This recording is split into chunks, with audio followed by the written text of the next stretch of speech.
নমস্কার, কেমন আছেন সবাই? মিস্টার মিসেস দত্ত খুঁটিনাটি ব্লগে আপনাদের অনেক অনেক স্বাগত। আজ আমি আপনাদের সঙ্গে সাবুর পোলাও রেসিপি শেয়ার করতে চলে এসেছি। সাবু মাখা, সাবুর বড়া বা সাবুর খিচুড়ি আমরা অনেক খেয়েছি, কিন্তু সাবুর পোলাও এক্কেবারে ঝরঝরে সাবুর পোলাও কিভাবে বানানো হয় সেটাই আপনাদের সঙ্গে শেয়ার করব। যদি আপনারা কেউ সাবুর পোলাও বানান তাহলে এরকম ঝরঝরে হয় কি না সেটা অবশ্যই কমেন্টে জানাবেন। আজকে কিন্তু খুব সহজ উপায়ে আপনাদের সঙ্গে সেটাই শেয়ার করব। সাবু এক বাটি মতো নিয়ে নিয়েছি। ভালো করে পরিষ্কার করে সাবুটাকে ধুয়ে অল্প পরিমাণ জল দিয়ে ভিজাতে দিলাম। মোটামুটি আধ ঘন্টা মতো সাবুটাকে ভিজতে দেবো।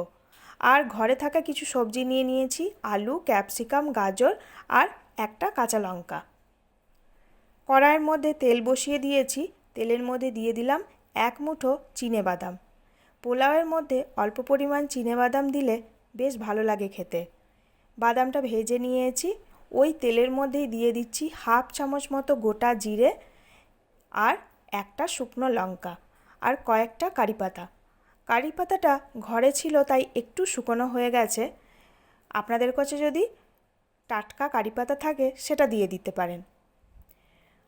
এবার ওই ফোড়নের মধ্যেই দিয়ে দিলাম সবজিগুলো, আলু, গাজর, ক্যাপসিকাম আর একটা কাঁচা লঙ্কা কুচি করেছিলাম, সেই সব কিছু দিয়ে এবার ভালো করে সবজিটাকে নাড়াচাড়া করে ভেজে নেব। উপবাসের দিন বা নিরামিষের দিনে এই রকম সাবুর পোলাও আমরা বাড়িতে অনায়াসে বানিয়ে নিতে পারি। সাবু মাখা তো আমরা খেয়েই থাকি, কিন্তু সাবুর পোলাও এরকম সবজি দিয়ে খাওয়া শরীরের পক্ষে ভীষণই উপকার। আর খুব হেলদিও হয় খাবারটা। অল্প তেলের মধ্যে এরকম সবজি দিয়ে বানালে খুব টেস্টিও হয়, সবার খেতে খুব ভালো লাগবে। একটা ছোট্ট মতো টমেটোটাকে ভালো করে চপ করে নিয়েছিলাম, সেই টমেটোটাকেও দিয়ে দিলাম সবজির মধ্যে। টমেটোটা দেওয়ার পর আবারও ভালো করে নাড়াচাড়া করে নিচ্ছি। এই সাবুর পোলাওয়ের মধ্যে কোনো রকম মশলা আমি ব্যবহার করব না, শুধুমাত্র নুন দিয়েই এই সাবুর পোলাও খেতে এতটা টেস্টি হবে যে কি বলবো আপনাদেরকে।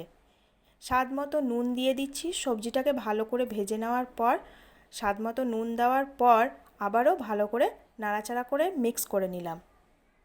এই সাবুর পোলাও সকালের জলখাবারে বলুন বা সন্ধ্যার স্ন্যাক্সে বা বাচ্চাদের টিফিনে বলুন, যে কোনো সময়ে এই সাবুর পোলাও আপনারা বানিয়ে নিতে পারেন। আর খুব চটজলদি তাড়াতাড়ি হয়ে যায় কম উপকরণ দিয়ে। সবজিগুলোকে ভালো করে নাড়াচাড়া করে ভেজে নিয়েছি। দেখুন আলুটাও মোটামুটি বেশ ভালো করে সেদ্ধ হয়ে গেছে। এবার এই সবজির মধ্যে আমি দিয়ে দেব জল ঝরানো সাবুটা। সাবুটাকে আমি জল ঝরাতে দিয়ে দিয়েছিলাম একটা ঝুড়ির মধ্যে। সেই সাবুটাকেই আমি এবার দিয়ে দেব। মোটামুটি আধ ঘন্টা আপনাদেরকে বললাম এই সাবুটাকে ভিজিয়ে রেখেছিলাম। জলটা একেবারে ঝরে গেছে আর খুব ঝরঝরেও হয়ে গেছে। এই সাবুটাকে আমি দিয়ে দিলাম এবার সবজির মধ্যে। সবজির মধ্যে দেওয়ার পর মোটামুটি 2 থেকে 3 মিনিট মতো নাড়াচাড়া করব। যে কোনো নিরামিষ রেসিপি একটু মিষ্টি মিষ্টি হলে আমার খেতে খুব ভালো লাগে, তাই আমি দিয়ে দিলাম 1 চামচ মতো চিনি।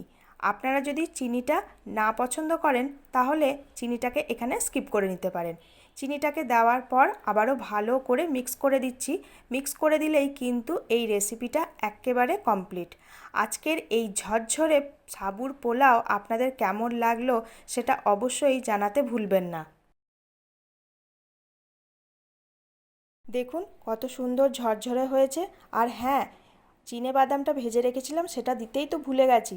এই যে আধ ভাঙা করে ভেঙে নিয়েছি, বাদামটা ওপর দিয়ে ছড়িয়ে দিলাম। আজকের সাবুর পোলাও এক্কেবারে রেডি।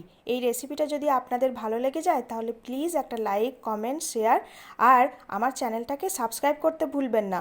সবাই খুব ভালো থাকবেন, সুস্থ থাকবেন। আগামী দিনে আপনাদের সঙ্গে আবারও নতুন ধরনের একটা রেসিপি শেয়ার করার জন্য চলে আসব। ততক্ষণের জন্য সবাই খুব ভালো থাকবেন, সুস্থ থাকবেন। টাটা।